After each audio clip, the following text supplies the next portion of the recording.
I've just finished The Eye of the Bedlam Bride, the 6th book in the Dungeon Crawler Carl series by Matt Dinniman. In this book, this level of the game was designed to set all the crawlers, all the human survivors that are left, to set them against each other. With the main characters, Carl and Princess Donut, and all the characters that we've come to love around them.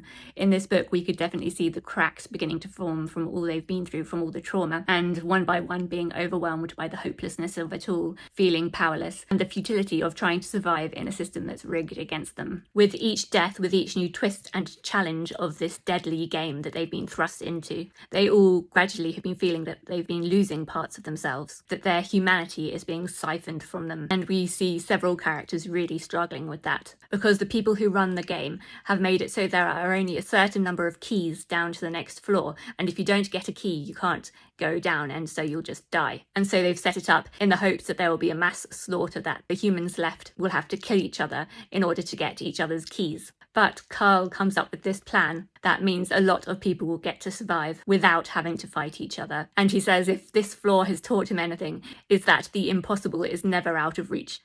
Especially if it makes great television, because this is all being streamed to the rest of the universe for their entertainment, because an alien corporation killed most of the population of Earth in an instant to mine the minerals, the elements of the Earth. And the surviving population has been put into this dungeon crawler game, this reality game show that is being streamed for them to watch the rest of the humans be gradually killed off. Or not so gradually in some cases. But this has happened to many planets in the past. And I'm kind of overwhelmed at the moment with all the new information that we got in this book. And I am a little bit confused about all the moving parts in play, all the different factions, and we still don't know the whole story. From what I can tell at the moment, there are these primal engines, which are the size of a grain of rice, and whole planets form around these engines. And these are called seeded planets. And these seeded planets are the ones that are eligible to be mined by this alien corporation, and all the people who live on them are forfeit and can just be killed. And they're called primal engines, and I don't know whether that has something to do with the primal race.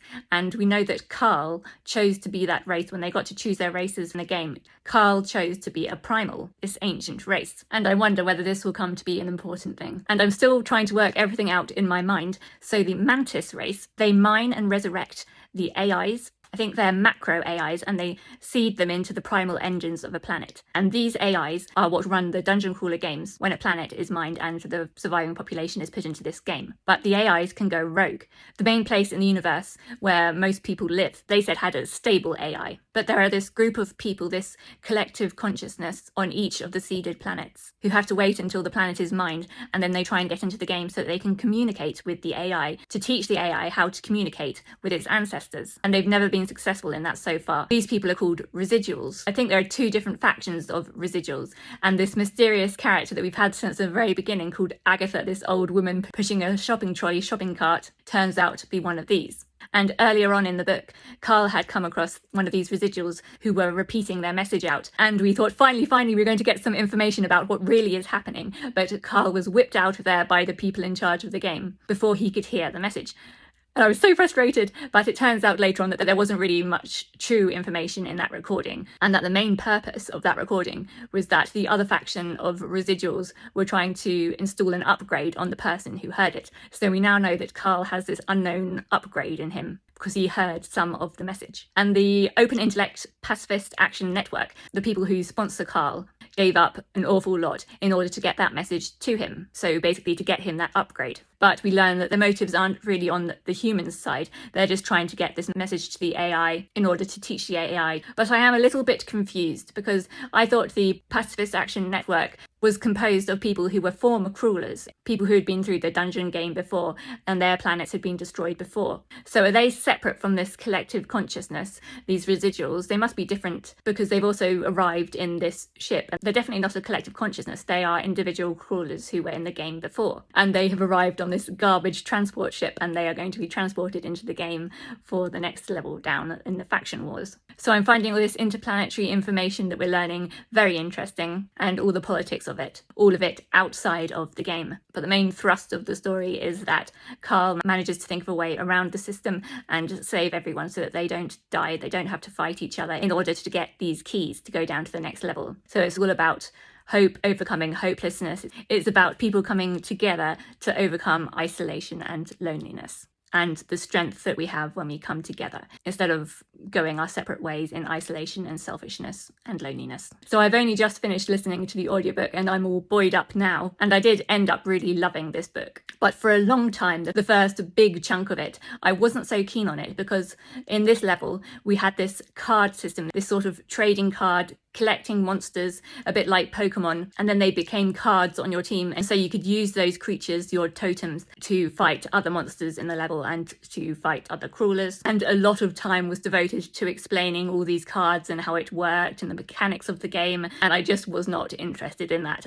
at all. Pokemon, when it first aired in the UK, that was a bit after my time. I was a bit too old for it. It was my younger brother who was the first in that Pokemon TV watching generation. He's a couple of years younger than me. And then, of course, Pokemon was kind of revived with Pokemon Go, and so a whole new generation got into it. But Pokemon was never my thing, and this game mechanic seemed to be very similar. In the book, they even mentioned, but it's not like Pokemon because of this and this and this, but it was really. So there were parts of the book where it did seem to drag, and I wasn't too interested. And at one point, I didn't think that I'd be enjoying this book very much, especially because I said I loved the previous book so much. But I do think the last portion rescued it, and it was really good and emotional, and there were deeper themes there too. I'm extremely worried for Carl now that he has she Maria inside him. We don't know the extent of that. Will he always be able to hear her in his head? How much control will he have? Will she be able to ever to take control of him like she did when they were combined? So I'm hoping that he figures out about the radish,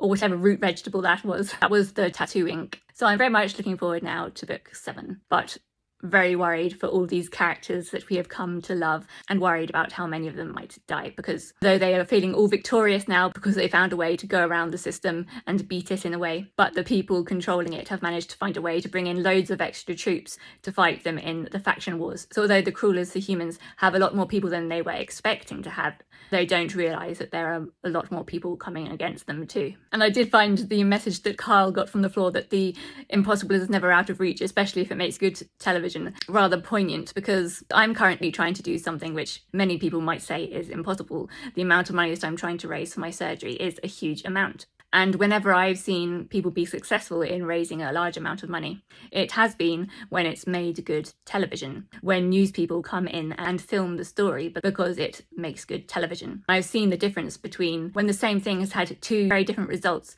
because it's been either covered or not covered by the news. So for instance, our very kind former Tesco delivery driver cycled from Land's End to John O'Groats to raise money for me. And when a famous person cycled a lesser distance, but it was covered on the television, on the radio, on social media, that was extremely successful and raised tons of money. So it can be done, and lots of different celebrities got involved because they like to be involved in something successful. So even Prince William joined in and got on the back of the tandem bike, and that made good television, and so even more money was raised. And obviously it was for a very good cause, so it's a very good thing that happened, but it just shows the difference between when something is publicised and when it is not, and the difference between when someone is famous and when they are not. And this book explores that a bit, because Carl and Princess Donut in their own right have become celebrities in this intergalactic sphere, and so the impossible can seem to be reached, but only in certain situations.